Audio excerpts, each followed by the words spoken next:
Sportmania, kita berjumpa lagi di Sportcast Nusantara TV. Oke, malam hari ini tamu saya juga mantan pemain bola. Pasti ada Bung Roni Pangemanan ya. Ya. Jurnalis senior kita. Apa kabar Bung? Baik, Boy. Siap. Dan tamu kita hari ini, kita panggil jauh-jauh dari Manado ini kayaknya. Bung Francis Wawengkang. Ya. Atau akrab dipanggil Enal. Ya? Enal. Apa kabar, Bung? Baik. Bung Enal, Bung Enal aja lebih enak panggilnya Bung lebih Enal. familiar lah, kalau Enal lebih. Bung Enal ya, lebih akrab ya. Betul. Bukan main. Ini nggak ada kegiatannya apa sekarang? Kita panggil Ngana loh sekarang. Oh, Bung Enal saja. Ini terlalu akrab jadi. Bung Enal, kegiatan apa sekarang? Sekarang sementara melatih di Akademi Persija. Akademi Persija. Akademi Persija di EPA. EPA Persija. EPA Persija. Iya. Itu anak-anak usia Usia 16, 18 sama 20. potensi bagaimana? Kalau melihat sekarang Persija loh ya. Iya. Ada juga EPA-EPA yang lain. Iya, dari klub yang lain. iya. Kalau Persija bagaimana Bung Enal? Oh, Persija punya akademi, salah satu akademi yang terbaik yang ada di Indonesia menurut saya, karena mereka di situ bukan membentuk tim, tapi lebih pada individu pemain. Ya. Mereka membentuk pemain, jadi bukan membentuk tim. Jadi prinsip-prinsip dalam bermain Oke. pemain harus tahu. Ya. Itu. Ini resources bedanya. dari Persija nantinya kan ya Bung ya? Ya Bung Ropan ya. Dan semua klub seharusnya memiliki Seperti apa yang dilakukan oleh Persija. Persija. Sehingga tidak pernah kekurangan pemain. Ya, itu yang paling penting. Bung Ropan? Tapi Boy, sebelum ini pernah di Rans dia. Sebelum itu Iya. Kita udah tahu pernah di Rans juga kan. Menjadi asisten pelatih. Nah, Dengan license sekarang. apalagi Rahmat Arman mau tahu kan Rahmat. Iya. Coach Rahmat. Dengan dia selalu kalau di mana ada Rahmat asisten ini. Iya. Iya kan? Iya, di Persija, Siap. Sriwijaya. Siap, pernah. Oke. Iya. Kita tinggalkan dulu klub-klub Persija segala macam. Kita bicara timnas nih. Siap. Karena hari ini kita sudah pakai kostumnya sudah timnas di Bung Ropan. Ya. Ya kan? Akan melawan Arab Saudi. Ya. Ini yang sebenarnya topik malam hari ini yang kita mau bahas nih. Bagaimana peluang kita menghadapi Arab Saudi. Yang kita tahu Arab Saudi kemarin Menahan imbang. Iya, Australia. Mestinya bahkan mereka bisa menang itu. Ada Sultan Al Ghanam bisa bikin gol di menit 90+3. Iya. Tapi dianulir oleh wasit. Ya karena konon Al Bulahi, pemain belakang mereka katanya offside. Iya. Ya itu kalau bisa menang, wah mereka ada di atas sekarang. Maksudnya bisa menempel Jepang. Tapi syukurlah bisa draw kan lebih enak buat kita. Ya terlepas Cina juga akhirnya bisa menang lawan Bahrain kan. Iya. Tapi ya kita bicara Arab Saudi sekarang, saya pikir ini antisipasi buat kita. Ya untuk bermain hati-hati karena Arab Saudi juga kan berbeda. Di tangan Ref Reinhardt, pelatih mereka. Iya. Ini kan pelatih di Piala Dunia Qatar sebenarnya yang mengalahkan ini Argentina. bukan orang baru buat. Bukan orang baru. Arab Saudi. Dia diambil lagi oleh federasi karena dia tahu tentang kekuatan. Kalau ambil orang baru misalnya Zidane yang datang, ini mungkin masih bisa sulit. Tapi dengan Reinhardt dia kan tahu tentang tim ini. Makanya dia ambil pemain-pemain yang tidak dipakai oleh Mancini. Dan itu dia balikin lagi ada beberapa untuk dia taruh sesuai dengan keinginan dia. Iya. Karena mengalahkan Argentina nggak sembarang. Messi semua kan di sana, Di Maria semua mereka bisa menang. Luar biasa. Dan pergantian itu terbukti kan. Lawan Australia aja susah Australia bisa menang. Ya. Ball position mereka lebih tinggi dari Australia. 58%. Iya, betul. 58%. Main di Australia. Ya. Mereka lebih tinggi. Bagus mereka. Jadi kalau bicara Arab Saudi, hati-hati buat kita. Ya walaupun bermain di Jakarta ya, bermain di GBK. Karena mereka pasti ingin menang juga. Ingin menang melawan kita. Dengan kondisi, dengan situasi yang baru. Dengan Ref Reinhardt ini yang baik. Jadi saya pikir STY dan tim kepelatihan harus bisa mencermati ini. Tentunya bisa memutar lagi video mereka. Pertandingan apa kelebihan mereka, kekurangan Boy untuk berhadapan dengan kita, gitu. Ya, kalau buat pemain ya, seperti pemain-pemain yang sudah pro seperti Arab Saudi, pergantian pemain itu tidak akan menjadi satu masalah ya, Bung. Iya. Bung Enal ya. Harusnya begitu, karena kalau sudah bicara tentang pemain timnas, berarti kualitas kan harus sama semua. Jadi ketika ada pergantian ya tidak masalah dan dapat menyesuaikan dengan apa yang pelatih mau. Iya, karena pelatih baru ini juga kalau saya lihat kan kemarin dia bisa kalahin Argentina waktu Betul. Piala Dunia. Betul. Artinya kan punya sesuatu dia. Iya. Dan ketika mereka kembali merekrut dia, terbukti di kandang Australia mereka bisa menahan dengan permainan yang kalau saya lihat pertandingan semalam lebih agresif mereka, lebih agresif pemain-pemainnya. Ketimbang ketika melawan Indonesia ketika juga. Indonesia waktu main. Itu aja udah agresif Iya. ya. Tapi tadi malam saya lihat mereka sangat agresif main, walaupun mereka main di luar. Iya, di Melbourne di Australia. Lebih agresif mereka. Jadi harus hati-hati untuk tim kita, harus benar-benar analisa benar official coach untuk tahu apa yang harus kita terapkan untuk leg kedua nanti. Ya, tipikal pelatih dari Perancis, Bung ya. Iya. Ini kan pelatih Perancis. Iya. Dia keluar pun karena dia diminta untuk melatih tim wanita, timnas Perancis. Iya. Lalu diminta lagi oleh Arab Saudi dan dia sudah mengenal individu-individu yang ada di Arab Saudi. Iya, Arab Saudi tentunya tidak mau berjudi di sini untuk bisa mengganti. Mereka bisa beli semua semua pelatih, bisa mengambil karena mereka punya uang. Betul. Iya kan? Mau berapapun kami bayar. Iya. Tapi dia harus ambil karena mereka dalam situasi dan kondisi yang sangat sulit ketika dipaksa oleh Indonesia bermain imbang. Ya, kemudian mereka kalah dari Jepang. Iya. Ya.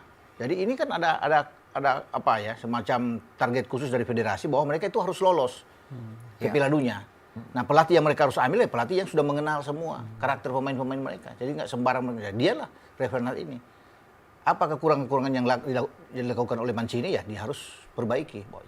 Dan dia tahu bahwa mungkin Mancini melakukan beberapa kesalahan dengan pengambilan pemain ini yang tidak membuat mereka lebih bagus. Sehingga sekarang kan terbukti ketika dia mengembalikan beberapa pemain, mereka bisa sukses. Nah, yang Bung Ropan, kita lihat pertandingan pertama. Ya. Indonesia melawan Arab Saudi. Ya. Ada beberapa pemain juga kita keren banget kita waktu main pada waktu itu ya. Bagus kita Nah, yang bagus. sekarang Bung Ropan lihat seperti apa ketika melawan Australia lah dengan pelatih baru ini. Iya, kalau melihat kemarin mereka bermain memang berbeda ya. Berbeda apa yang dilakukan oleh Revenant ya. Mereka lebih berani bermain ya. Mereka itu yang terlihat dari ball position mereka kan. Ya. Mereka nggak takut bermain, jadi bola mengalir dengan baik lawan Australia dan kerjasama mereka itu lebih padu. Dan pemain-pemain kita bisa lihat kalau saya lihat di sini cuma ada Al-Bulahi yang di belakang yang agak senior, boy. Ya, kalau sini kan ada Faisal Al-Ghamdi. Iya. Ya, yang mungkin masih baru ada Muzab Al-Juwari. Di Iya. depan aja ada Saleh Al-Seiri. Kalau bisa lihat dari Al-Berikan pemain-pemain ini. Bermain dengan 4-1-4-1. Kan berbeda pola dengan yang ada di Mancini. Iya. Ya. Mancini tidak memainkan 4-1-4-1. Mancini tentu berbeda dengan dia. Mungkin ada 4-3-3 dari Mancini. Tapi dia bermain dengan pola ini yang dia lakukan ketika lawan Argentina. Mengembalikan lagi dengan 4-1-4-1. Iya. Dan itu terjadi. Dan lawan Indonesia, dia akan bermain dengan gaya seperti ini. Starting 11 yang tampil melawan Australia, dia akan pakai Sepertinya tidak akan berubah. Tidak akan berubah. Begitu Bung Enal. Iya. Iya, sepertinya itu. Karena dia tahu kekuatan pemain-pemain yang dia panggil, pemain-pemain yang baru terutama. Dia tahu karena hasil pengalaman dia kemarin di Piala Dunia itu yang membuat dia percaya diri untuk memanggil pemain-pemain yang punya kualitas yang seturut dengan game plan dari pelatih tersebut. Bung Enal kan pernah di timnas tuh pernah juga bermain di Piala Asia. Pernah melawan negara-negara Timur Tengah. Negara Teluk ya. Iya, Kuwait pada waktu itu ya. Uni Emirat Arab. Uni Emirat Arab. Uni Emirat Arab. Tipikalnya hampir sama ya. Iya. Dengan Arab Saudi yang mungkin lebih teknikal, lebih individunya lebih bagus mungkin ya. Gimana menurut? Iya, memang benar. Tipikal pemain-pemain Teluk itu kalau di Indonesia bilang mereka seperti Brasilnya Asia. Ya, karena punya teknik di atas rata-rata. Dan sekarang mereka bukan cuma punya teknik, tapi lebih agresif, punya kekuatan. Punya kekuatan, punya speed. Itu yang membedakan kalau dari yang kemarin-kemarin dengan negara-negara Arab sekarang. Mereka punya skill tapi punya kekuatan juga. Sehingga mereka bisa bersaing dengan pemain-pemain Eropa yang ada sekarang. Iya. Dengan pola 4-1.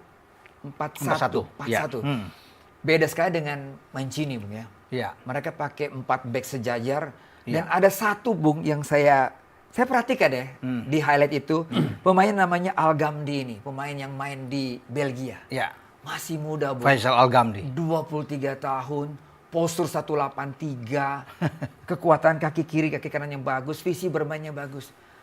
Ini membuat Arab Saudi berubah. Iya. Lain, Bung. Gimana? Dan Bung? dia lebih Reinhard ini lebih apa ya? Mempercayakan kepada pemain-pemain muda, Boy.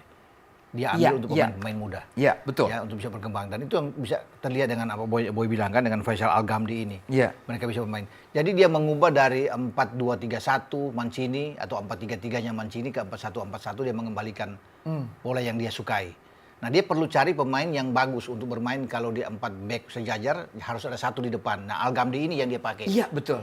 Yang berdiri sini. Ya. Jadi ini luar biasa pemain yang satu ini untuk dia taruh. Dan harus pemain muda karena kan bermain di pergerakan ini kan Iya. perlu fisik ya, yang kuat. Dan Al-Ghamdi ini masih muda dan bagus. Visi bermain bola, reading the game-nya bagus. Jadi dia bisa main dengan cara apapun gitu. Nah, ini tipikal gelandang yang box to box. Nah, Bung Enal kan tipikalnya hampir sama dulu ya. Kerja, rebut, segala macam. Rebut bola, kasih bola. Nah, gimana nih ngelihatnya? Iya, kalau Kekuatan dari Al-Ghamdi ini. Iya, kalau sekarang kan kalau kita pakai nomor-nomor itu pemain nomor 6 kan Nomor itu. enam. Nomor 6 Nomor itu. enam. Iya. Nomor 6. Ya, pemain nomor 6 itu selain dia punya visi, ya dia juga harus bertarung untuk orang pertama yang Iya, membentengi dari 4 pemain belakang belakang itu. itu, Ya.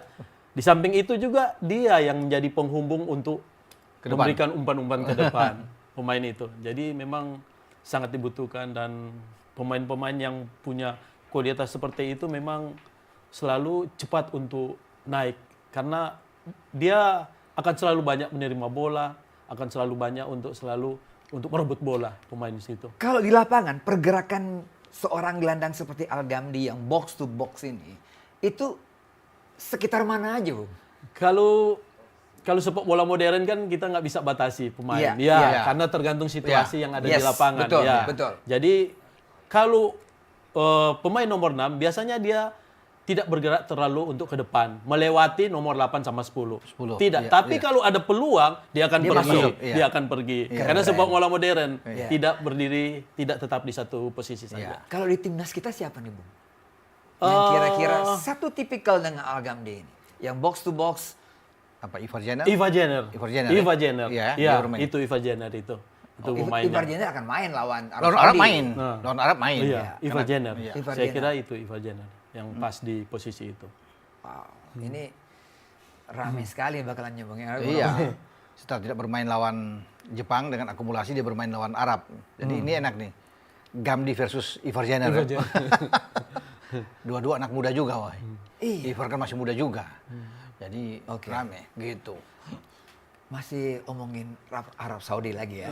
Tapi kita tahan dulu Bung Enal dan Bung Ropan setelah pariwara berikut ini. Tetaplah bersama dengan kami.